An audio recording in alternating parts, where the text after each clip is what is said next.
Según los pronósticos de los científicos, para el año 2050, la población de nuestro planeta crecerá hasta los 10.000 millones de habitantes. La demanda de productos agrícolas aumentará en un 60%. Por eso los biólogos trabajan en el desarrollo de los cultivos con mayor productividad y resistencia a los cambios de temperatura. La selección es un proceso prolongado y complejo. Primero, los especialistas cruzan las plantas con el objetivo de obtener semillas. Luego, las siembran, observan sus brotes y supervisan todas las etapas de su crecimiento. Después se toman las semillas de las mejores espigas y se vuelven a sembrar. Las investigaciones se realizan en invernaderos. En un año nacen 2 generaciones. Los expertos han calculado que, a este ritmo, podrían pasar muchos años antes de obtener una nueva variedad. Científicos rusos han encontrado una forma de acelerar la selección. Cursé estudios con perfil de ingeniería. En nuestra formación hay una asignatura obligatoria llamada Proyecto Individual. En ese entonces, un compañero de clases y yo comenzamos a construir un pequeño fitotrón para microgreens. Es un tipo de caja con clima controlado. Nos resultó bastante bien. Después de la escuela, decidimos seguir desarrollando estos logros y crear un proyecto más serio. Por casualidad, ganamos un concurso internacional con nuestro proyecto. Entonces empezamos a buscar dónde podíamos aplicar nuestras tecnologías a mayor escala. Vimos una licitación del Instituto de Investigación de Biotecnología Agrícola y construimos nuestros primeros laboratorios. Es un cuarto donde se crean las condiciones necesarias para el cultivo de plantas, específicamente para la selección acelerada.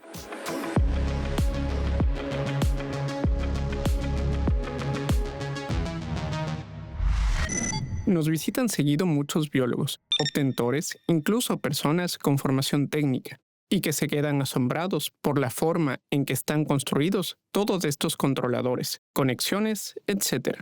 En cada centímetro cuadrado de superficie hay un ambiente regulado, con cambios de temperatura, aumento de la intensidad luminosa, reducción de la intensidad luminosa, características espectrales. También está la composición gaseosa del interior, qué tipo de gases habrá.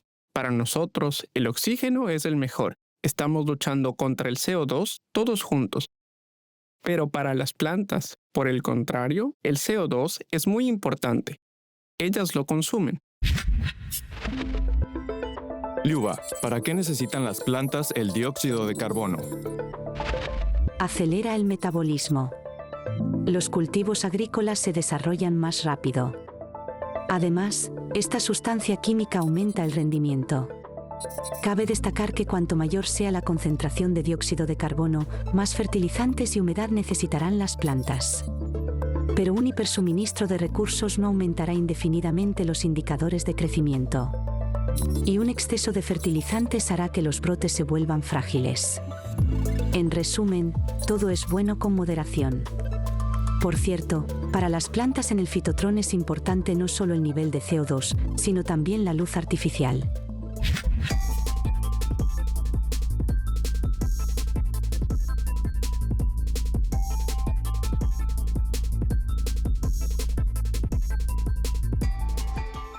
Las lámparas tienen una intensidad muy alta, que se acerca a la intensidad del sol al mediodía en nuestras regiones del sur. Simulamos el amanecer y comienza el flujo lento de la savia en las plantas. Cuando se apaga la luz, las hojas se caen, se enrollan. A menudo, las plantas, media hora antes del amanecer, sienten que está a punto de amanecer, tienen ciertos ajustes fisiológicos, empiezan a extender sus hojas para captar, en primer lugar, el máximo de luz como al inicio del día y en segundo lugar, para captar el máximo de humedad en sus hojas. Por eso, introducimos cuidadosamente las plantas en el día sin quemarlas. Sin crear un clima seco, manteniendo una humedad perfecta, la más óptima para su transpiración. La transpiración es cuando ellas beben agua para refrescarse. No pueden abanicarse o encender un ventilador, así que evaporan el agua. Al igual que nosotros sudamos, Ellas tienen la transpiración, evaporan el agua.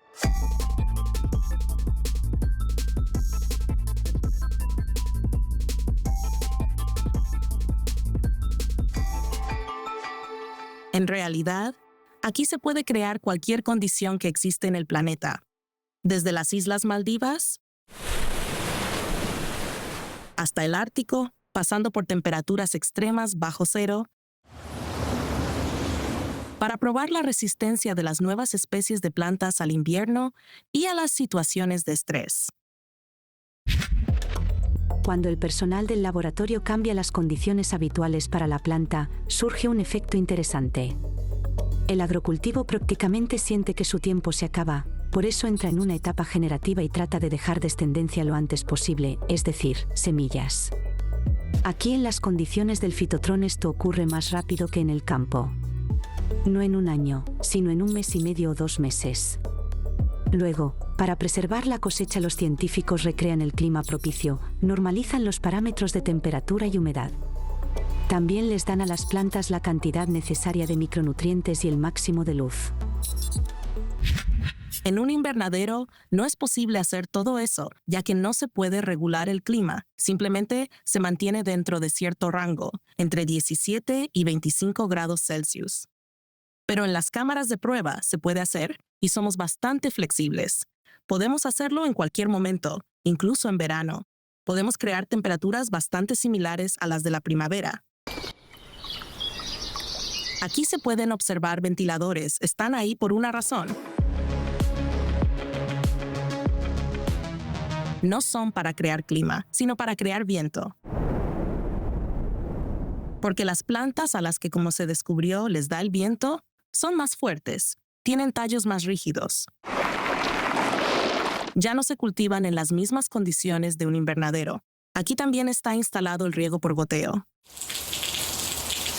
Es necesario para regar las plantas, para mantener su soporte vital y también para realizar pruebas con diversas soluciones.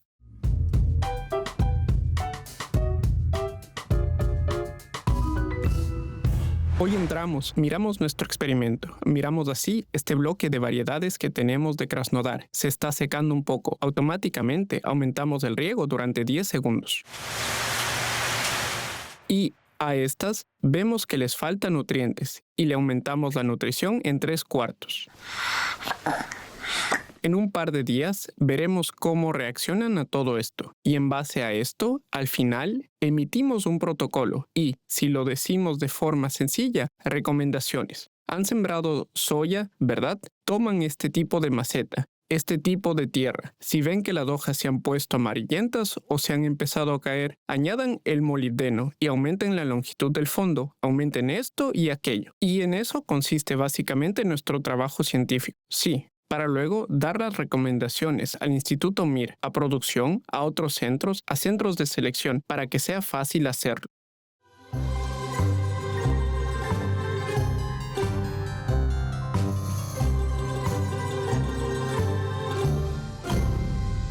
Es curioso que empecé este proyecto porque siempre se me morían mis plantas de interior. No lograba que crecieran o las regaba en exceso o cualquier otra cosa. Luego, sorprendentemente, empezó a funcionar. No es lo mismo trabajar con algo de hierro que con algo vivo. A las plantas las tratas como a un ser vivo. Y eso poco a poco te va atrayendo y ya no quieres salir de esta esfera. Cuando se habla de evaluación visual de las plantas, los científicos utilizan el término fenotipado.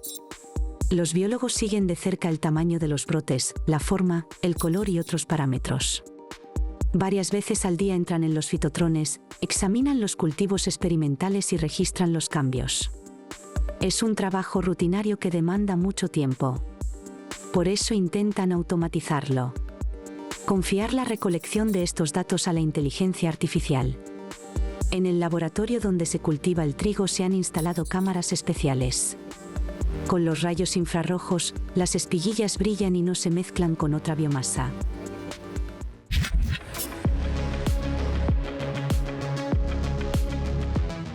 Ya tenemos los primeros resultados, bastante buenos. En el trigo tenemos una precisión del 85% en la detección de espiguillas. mientras que en el mundo los dispositivos artesanales similares tenían una precisión máxima del 72%. Para nosotros es importante no ver las plantas desde un solo ángulo, porque cuando ves todo desde un solo lado, el cuadro es incompleto.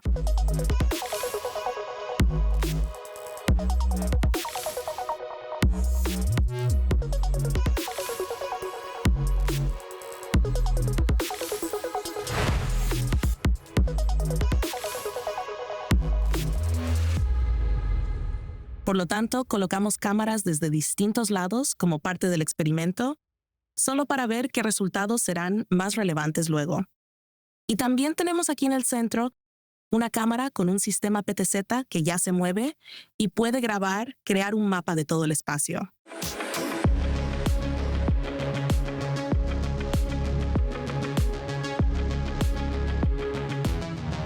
Es decir, tenemos integrada una gran cantidad de enfoques: la genética molecular, la selección, la biología, el marcado molecular, la biotecnología, la fisiología vegetal, la fotónica y la ingeniería. Nosotros no desarrollamos algo por separado, sino un sistema integrado.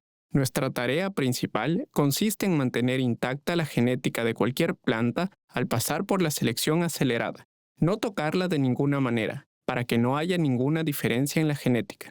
Es decir, ya sea que la cultivemos durante 12 años en el campo, o aquí en 1 año y medio, pero que sea igual.